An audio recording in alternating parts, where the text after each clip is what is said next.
Alle zusammen. Also habt ihr jetzt die Bauernregeln verstanden? Also ich nämlich nicht. Und darum treffe ich jetzt den Thies und schaue es mit ihm noch mal genauer an.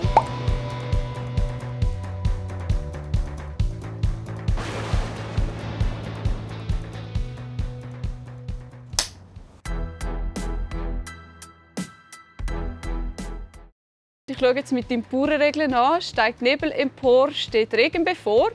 Und jetzt habe ich die Frage an dich, Thies. Was braucht es denn, dass es einen Nebel gibt? Was ist Nebel überhaupt? Feuchte Luft, die man sieht. Es ist nichts anderes als eigentlich wie eine Wolke am Boden, eine kleine, feine. Also das heisst eigentlich, wenn es regnet, hat es auch immer gerade Nebel? Nebel ist nichts anderes als ganz feine Regentröpfchen.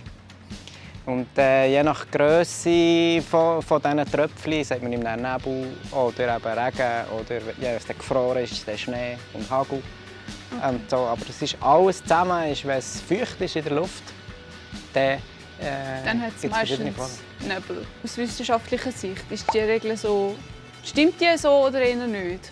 Das ist ein gutes Hilfsmittel, um ein bisschen Zusammenhänge zu verstehen, wie es am Morgen tut und so eine Idee zu haben, wie sich im Laufe des Tages das Wetter entwickelt. Weil der Wasserdampf vom Morgen verdampft, wenn sich der Nebel am Boden auflöst und dann aufsteigt, oben wieder zu einer Wolke wird, weil es sich abkühlt und kondensiert. Und dann wieder runterfällt, ist eigentlich, ja, es kann wie jeder Wetterfrosch spielen. So.